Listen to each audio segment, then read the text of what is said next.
안녕하십니까? 디지털 포렌식 온라인 수업에 오신 여러분, 환영합니다. 이번 시간에는 스마트폰의 데이터 분석에 대해 알아보도록 하겠습니다. 스마트폰은 우리 일상에서 주로 사용되는 만큼 여러 가지 유형의 데이터를 담고 있습니다. 기본적으로 스마트폰의 주요 정보들, 예를 들면 기기를 식별할 수 있는 모델이나 버전 정보, 다운로드한 앱 목록도 존재합니다. 또한 우리가 많이 사용하는 카카오톡이나 크롬 같은 사용자 애플리케이션을 사용했던 기록도 모바일 포렌식 분석을 통해 파악할 수 있습니다. 이번 시간에는 모바일 포렌식 분석을 통해 사용자가 어떤 행위들을 어디에서 식별할 수 있는지 확인해 보겠습니다. 또한 안드로이드 혹은 아이폰에서 수집된 이미지를 분석하여 개인적인 통화 기록이나 문자 메시지 기록 등 우리가 일상에서 스마트폰을 사용하여 무슨 행위들을 했는지 직접 분석해 보겠습니다. 모바일 애플리케이션은 사용 내역 혹은 로그를 특정 파일 형식으로 저장합니다. 저장 형식은 크게 텍스트 데이터베이스, 사진, 영상 데이터를 저장하는 멀티미디어 형태가 있습니다. 텍스트 형태는 로그, XML, CFG 파일 등 다양한 형태의 확장자로 존재합니다. 텍스트 형태의 데이터는 메모장과 같은 텍스트 수정 도구로 열어 텍스트 데이터를 직접 확인할 수 있습니다. 기기 정보, 시스템 로그, 애플리케이션 설정 정보와 같은 것들이 텍스트 형태로 저장됩니다. 데이터베이스 형태는 DB 확장자로 데이터가 존재하며 SQLite 등의 데이터베이스 형태로 존재합니다. 대부분의 애플리케이션 사용 기록이 SQLite 파일로 기록됩니다. 데이터베이스 데이터는 데이터베이스 열람 프로그램으로 확인할 수 있습니다. SQLite는 데이터베이스 종류 중 하나로 행과 열로 구성된 테이블을 이용하여 데이터를 관리하는 관계형 데이터베이스입니다. 모바일 환경에서 가장 많이 사용되는 데이터베이스로 다른 데이터베이스와 비교하여 가볍고 속도가 빠르다는 장점이 있습니다. SQLite 데이터베이스는 표준 SQL 쿼리를 사용하여 데이터 추가 및 확인, 수정 등의 작업을 할 수 있습니다. SQLite 데이터베이스 파일을 분석할 때는 SQLite 엑스포트 프로그램을 사용하겠습니다. 기존에 사용하던 데이터베이스 브라우저와 같이 DB 확장자를 가진 데이터베이스와 SQLite 데이터베이스를 열어볼 수 있는 프로그램입니다. 아래 그림은 데이터베이스를 SQLite 엑스포트로 열어 확인한 데이터의 예시입니다. 왼쪽에 데이터베이스 이름과 데이터베이스에 속한 테이블 명칭이 목록화되어 있고 오른쪽 위에 데이터 섹션을 클릭하면 해당 테이블의 데이터를 확인할 수 있습니다. 다음 표는 스마트폰의 주요 정보를 추출하기 위해 접근해야 하는 경로입니다. 수집한 이미지의 파일 경로에 들어가 보면 저장된 로그 데이터를 확인해 볼 수 있습니다. 이 표에서는 전원 네트워크 앱 목록과 관련된 경로를 정리해 두었습니다. 안드로이드 주요 정보는 표에 있는 항목 이외에도 커널 정보, 장치 초기화 정보 등의 다양한 로그들을 분석할 수 있습니다. 다음부터 전원 앱 관련 정보 및 네트워크를 분석하는 예시를 하나씩 보여드리겠습니다. 왼쪽 그림은 전원과 관련된 전원 재시작 로그 분석 내용입니다. 이 로그는 텍스트 데이터이며 메모장으로 간편하게 확인할 수 있습니다. 사용자가 안드로이드 스마트폰의 전원을 재시작한 시각, 종료한 시각을 각각 확인할 수 있습니다. 위에 9시 41분에는 리부트로 기록되어 전원을 재시작한 시각임을 알 수 있고 아래 9시 44분은 셧다운이 기록되어 전원을 종료한 시각임을 알 수 있습니다. 사용자 요청으로 된 종료는 유저 리퀘스트로 나타나지만 만약 전원 배터리가 다 되어서 종료된 경우에는 노파워 형식으로 나타납니다. 이 값이 기록되는 부분을 리즌이라고 부릅니다. 오른쪽 그림은 설치된 애플리케이션 정보를 나타내는 패키지.xml 파일의 분석 내용입니다. 이 로그에서는 패키지명, 애플리케이션 경로, 버전, 권한 정보를 확인할 수 있습니다. 예시 그림의 메뉴 항목을 보면 네임에서 패키지명을, 코드 패스에서 애플리케이션 경로를, 버전에서 버전 정보를 확인할 수 있습니다. 다음으로 아래 아이템 목록은 해당 애플리케이션의 권한 목록을 나타냅니다. 위에 패키지명을 보면 텔레그램 앱인 것을 확인할 수 있고 권한 리스트를 위에서부터 읽어보면 푸시 알람 허용, 오디오 세팅 변경 허용과 같은 권한을 텔레그램 앱이 갖고 있다는 것을 알 수 있습니다. 마지막으로 살펴볼 것은 네트워크와 관련된 와이파이 정보입니다. 왼쪽 그림은 와이파이 연결 기록으로 메모장으로 열 수 있는 XML 확장자의 텍스트 데이터입니다. 연결된 와이파이 이름과 암호화 방식, 마지막으로 연결된 와이파이 이름을 확인할 수 있습니다. 주위에 동작 중인 와이파이 이름을 본 적이 있으신가요? 오른쪽 스타벅스 예시처럼 보통 가게들은 와이파이 이름을 가게 이름으로 설정해 두는 경우가 많은데요. 연결된 와이파이 이름을 통해 사용자의 동선도 파악할 수 있습니다. 또한 마지막 연결 시간을 통해 언제 방문했는지 확인할 수 있습니다. 애플리케이션 데이터를 분석하면 사용자의 애플리케이션 사용 기록을 얻을 수 있습니다.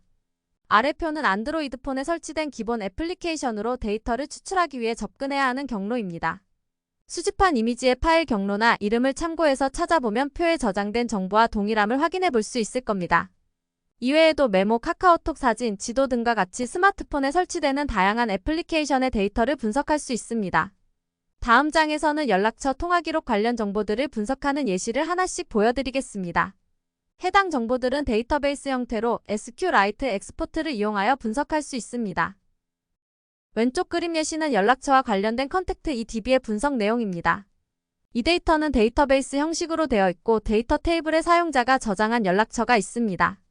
연락처 정보는 MIME-type ID, row contact ID 데이터 1에서 15컬럼으로 구성되어 있습니다. MIME-type ID는 연락처 타입 정보로 값이 5이면 전화번호를 7이면 조직명이나 이름을 9인 경우는 그룹을 의미합니다. row contact ID는 연락처 ID를 뜻합니다. 하나의 연락처 객체를 의미하는데 하나의 연락처에는 같은 아이디가 부여됩니다. 데이터들은 실제 데이터가 저장되는 컬럼으로 MIME-type ID에 따라서 사용하는 컬럼의 개수가 다르며 각각의 실제 데이터가 저장됩니다.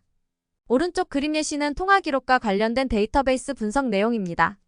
log.db 또는 callog.db 이름을 가지며 스마트폰의 통화 기록에 남는 기록을 저장하는 데이터베이스입니다. 이 데이터를 분석하면 전화번호, 발신, 수신 시작 시각과 경과 시간, 수신 발신 부재중과 같은 전화 타입 등을 알 수 있습니다.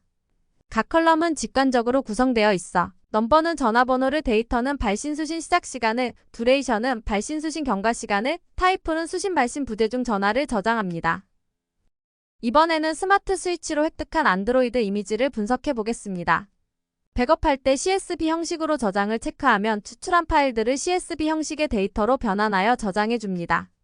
또한 사진, 동영상과 같은 데이터 형식을 변경할 수 없는 데이터는 파일이 그대로 추출됩니다. 이 기능을 통해 멀티미디어나 연락처, 설치된 애플리케이션 목록이나 앱 관련 정보들을 획득할 수 있습니다. 사용자 애플리케이션 정보를 빠르게 획득하고 분석하기에 적합한 방법입니다. 다음 장에서는 백업한 데이터를 통해 연락처와 설치된 애플리케이션 목록 정보를 분석한 내용을 확인해 보겠습니다. 왼쪽 그림 예시는 백업 데이터를 통해 추출한 연락처 파일입니다. 연락처는 안드로이드 구글 계정에 연동되어 저장된 연락처와 안드로이드 기기 자체에 저장된 연락처 두 개의 파일로 추출해서 나온 것을 확인할 수 있습니다. 그중 안드로이드 구글 계정에 연동된 연락처 CSV 파일을 열어보면 그룹 이름, 별명, 전화번호 등과 같이 사용자가 연락처에 저장한 정보를 확인할 수 있습니다. 오른쪽 그림 예시는 설치된 애플리케이션 목록 정보입니다. 앱리츠 JSON 파일에 텍스트 형식으로 저장되어 있으며 맨 윗줄에 애플리케이션 이름인 스냅챗을 확인할 수 있습니다. 라스트 타임 유즈드를 확인하면 마지막으로 앱을 실행한 시각이 유닉스 타임 스탬프 형식으로 저장되어 있습니다. 유닉스 타임 스탬프 형식을 변환해보면 2023년 9월 27일 2시 23분이라는 시각을 확인할 수 있습니다. 해당 앱의 권한은 그랜티드 런타임 퍼미션즈에서 확인할 수 있습니다. 위에서부터 권한 3개를 읽어보면 스냅챗은 스마트폰 상태와 연락처, 카메라, 오디오에 접근할 수 있는 권한을 갖고 있다는 것을 확인할 수 있습니다.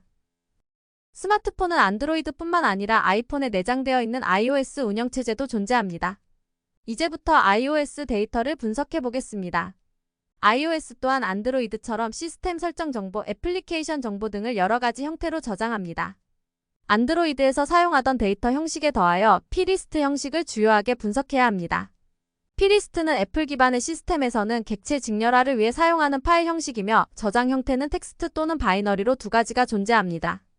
아래의 표는 iOS에 설치된 기본 애플리케이션으로 데이터를 추출하기 위해 접근해야 하는 경로를 정리해 두었습니다. 수집한 이미지의 표의 파일 경로나 이름을 참고해서 찾아보면 시스템 설정 정보와 애플리케이션 정보를 저장한 파일을 확인할 수 있습니다. 다음 장에서는 계정 관련 정보들을 분석하는 예시를 보여드리겠습니다. 왼쪽 그림은 iOS 운영체제에서 계정 관련 정보인 account3.sqlite를 분석하는 예시입니다. 해당 정보는 데이터베이스 형태로 안드로이드와 같이 SQLite 엑스포트를 이용하여 분석할 수 있습니다. 계정 정보는 Z 어카운트 테이블에 Z 유저네임이라는 컬럼의 평문으로 저장되어 있습니다. 오른쪽 그림은 주소록 정보가 담겨있는 addressbook.sqlite db를 분석하는 예시입니다. 주소록 정보는 add person, add multivalue 테이블에 나눠서 저장되는데 이 테이블은 로 아이디로 매핑시켜서 확인할 수 있습니다. 로 아이디 1번 이름이 홍길동이라고 한다면 add multivalue 테이블의 동일한 로 아이디를 따라가서 밸류 컬럼에 있는 홍길동의 이메일이나 연락처를 확인할 수 있습니다. 다음으로는 iOS 백업 데이터를 분석하는 내용입니다. 아이튠즈에서 지원하는 백업 기능으로 수집한 데이터의 위치는 백업 경로 아래 UDID 이름을 가진 디렉토리 내부에 저장되어 있습니다. 여기서 UDID란 기기를 식별하기 위해 사용하는 해시 문자열입니다. 이렇게 백업해서 나온 파일에는 연락처 계정 정보와 같은 정보가 담겨 있습니다. 백업 파일들은 해시로 만든 파일명의 최초 두 글자별로 디렉토리에 정리되어 있습니다. 아래 폴더명의 예시처럼 00부터 FF까지의 폴더로 구성되어 있으며 백업 상태와 어플리케이션 목록을 알 수 있는 파일이 따로 저장되어 있습니다. 아이폰 백업 데이터의 내부 정보를 확인할 수 있는 info.plist와 파일의 저장 경로들을 정리한 manifest.db 파일을 다음 장에서 분석해 보겠습니다. 왼쪽 그림은 iOS 백업 데이터의 디바이스 정보를 가지고 있는 info.plist 파일을 분석하는 예시입니다. info.plist 파일에서 확인할 수 있는 정보는 기기의 이름과 GUID, 국제 모바일 기기 식별 번호인 IMEI, 시리얼 정보, 제품의 버전 등을 알 수 있습니다. 더불어 백업 데이터가 언제 생성되었는지 라스트 백업 데이트를 이용하여 확인할 수 있습니다. 오른쪽 그림은 백업 파일의 저장 경로와 이름을 매핑한 데이터베이스 파일인 manifest.db 파일의 분석 예시입니다. 백업 파일들은 해시값으로 되어 있어 어떤 파일인지 알아보기 힘들게 되어 있는데 manifest.db에는 백업 파일명과 기기에서의 파일명 및 경로를 저장하고 있습니다. 이 데이터베이스를 이용하여 매핑하면 백업된 파일의 해시 이름을 가지고 어떤 파일인지 식별할 수 있습니다. 지금까지 안드로이드와 iOS 모바일 데이터 분석 시 얻을 수 있는 정보를 확인해 보았습니다. 크게 두 가지를 확인해 볼 수 있습니다. 가장 기본적으로 기기 정보와 시스템 로그를 확인할 수 있습니다. 이 정보에는 블루투스와 와이파이 같은 네트워크 연결 기록과 사용자 계정 정보를 확인할 수 있습니다. 로그에서 분석한 시간 정보를 정리하여 타임라인을 구축하고 사용자의 기기 사용 시간을 예측해 볼 수 있습니다. 다음으로 사용자 애플리케이션에서의 데이터 분석을 통해 우리가 일상생활에서 많이 사용하는 통화, 메시지, 웹 브라우저를 사용할 때 남는 흔적들을 애플리케이션별로 분석할 수 있습니다. 이런 개별 애플리케이션 분석을 통해 통화 내역이나 문자, 웹 브라우저와 같은 사용자 행위 기록을 얻을 수 있습니다.